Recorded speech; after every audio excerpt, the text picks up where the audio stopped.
महर्षि में ही परमहंस जी महाराज की भजन।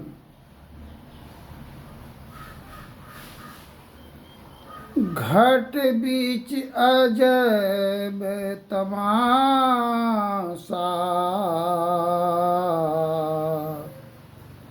घट बीच अजब तमाशा, साधु घट बीच अजब तमाशा। घट की काली घटा में थिर होई, घट की काली घटा में थिर होई, करत परम प्रकाशा, साधु घट बीच अजब तमाशा। घट में तिल घट माही तिल भीतर, तामे अजब तमाशा, साधु घट बीच अजब तमाशा। प्यारे सज्जनों, माताओं एवं बहनों, सभी धर्म प्रेमी सज्जन वृंद, सभी के चरण कमलों में श्रद्धा भक्ति सित प्रणाम अर्पित। मेरा मुझ में कुछ नहीं, जो कुछ है सब तोर, तेरा तुझको सोपत क्या लागत है मोर। हम लोगों को क्या लगा हुआ है यहाँ पर, फिर भी आशा करते हैं कि सब दिन रहेंगे। जितना हो सके मार पछाड़ करके, हक मार करके, धोखा छल कपट करके धन संग्रह करने की आवश्यकता है बाल बच्चों के लिए। एक सज्जन गृहस्वामी सोचा मन में,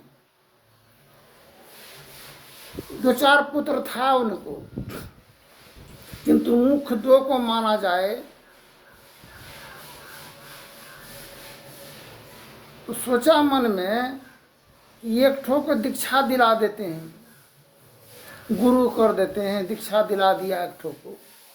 एक ठो को नहीं दिलाया, बोला ये रहेगा छुट्टी, खाएगा पिएगा जो होगा। देखते हैं दो पक्ष की अनुयायी है, एक मांस मछली अंडा मुर्गा मुर्गी खाने वाले हैं शाकाहारी, एक है मांसाहारी। तो शाकाहारी का भी देखते हैं वही दशा है, दुर्दशा है। सतनाम सतनाम करते घुरता है, गुरु नाम पर मांग चांग करके खाता है, काम टहल कोनो नहीं, हर हमेशा सत्संग भजन में जाता है। बाल बच्चों का कोई दायित्वों का निर्वहन करने की कोई व्यवस्था मन के अंदर में है ही नहीं। कहाँ देखते हैं वो जो शाकाहारी संत, कहाँ देखते हैं उसको भी सुधरा हुआ। अच्छा एक ठोक दिला देते हैं, एक ठोक छोड़ देते हैं, वो खाएगा पिएगा। तो दोनों का समय चलता गया, निकलता गया समय, युवा जवान हुए, बाल बच्चा हुआ। अब दोनों को देखने में लग गए कि देखें किस में लाभ और किस में हानि है। हानि लाभ जस अबजस मरण जन्म, 6 चीज विधि विधाता के हाथ में नहीं है, वही सभी मानव के ही हाथ में है। चाहे जैसा करेंगे वैसा पाएंगे।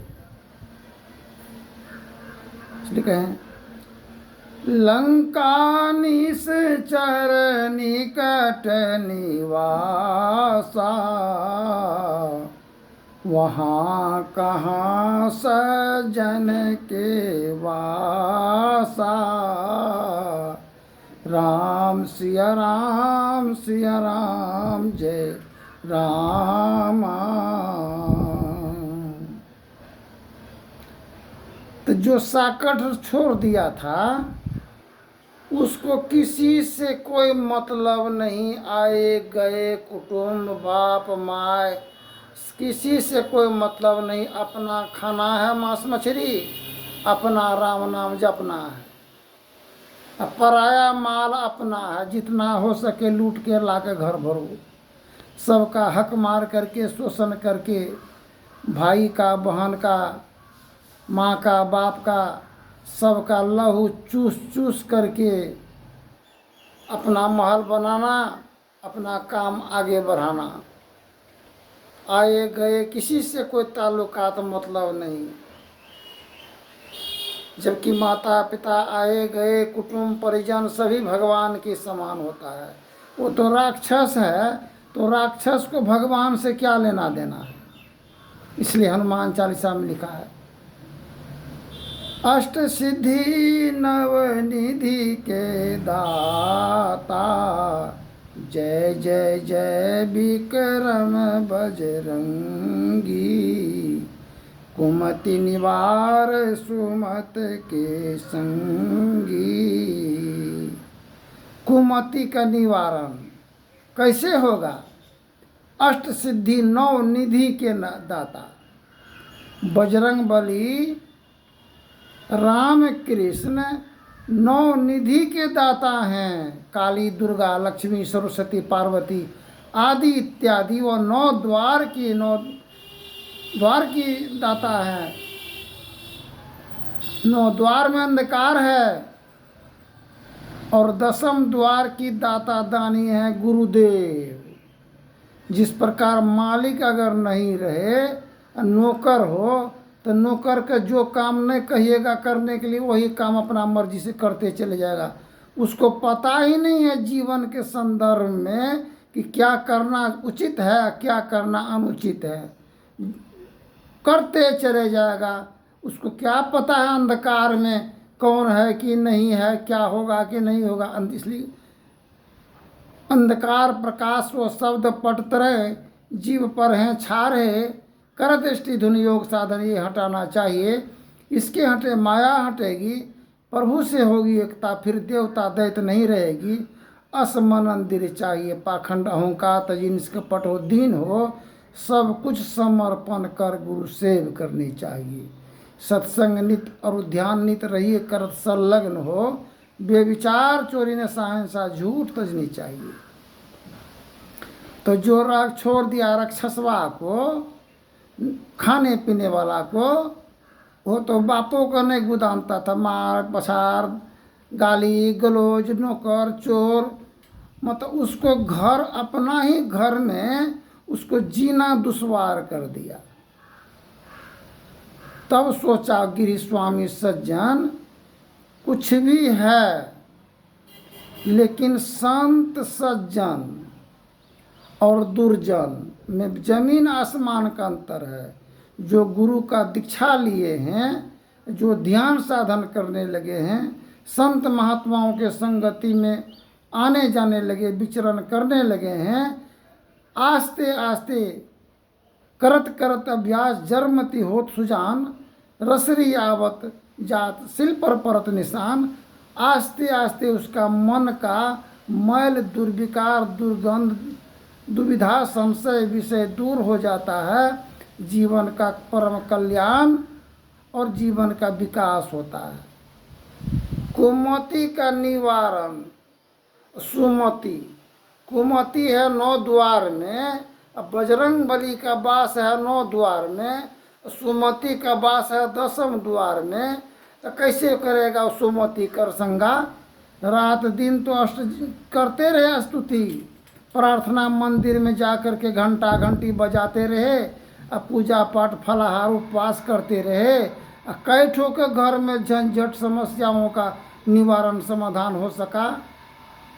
मार दिया जाए कि छोड़ दिया जाए, बोल तेरे साथ क्या सलूप किया जाए। स्त्री नहीं पुरुष को पहचानते हैं, नहीं पुरुष स्त्री को पहचानता है। इसमें बाल बच्चों का जीवन रसातल की ओर चला जाता है। जो माता पिता अपने पत्नी पति के सामने में झंझट बवाल खड़ा करेगा, तो बाल बच्चा क्या वो सत्संग सीखेगा कि भजन सीखेगा? जगत गुरु शंकराचार्य मांडन मिश्र के पास दरबार में पहुँचे शस्त्रास्त्र करने के हेतु।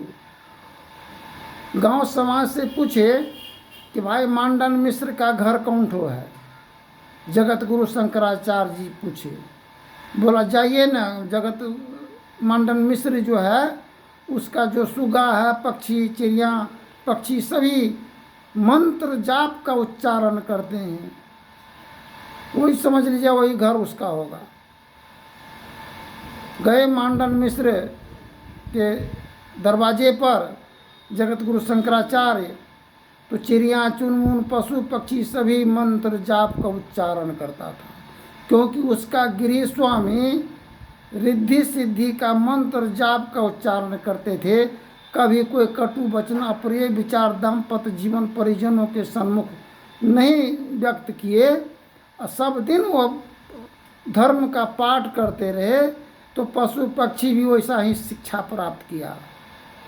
और जिस घर में रोज गाली गलौज, दंगा फसाद, बवाल किचाल हो, उसका माँ बाप को वो गाली दे, उसका माँ बाप को वो गाली दे, दोनों में मारम मारी काटम काटी होते रहे, फज्जत होता रहे, तब बाल बच्चा और वहाँ का वातावरण, आबो हवा, माहौल कैसा रहेगा?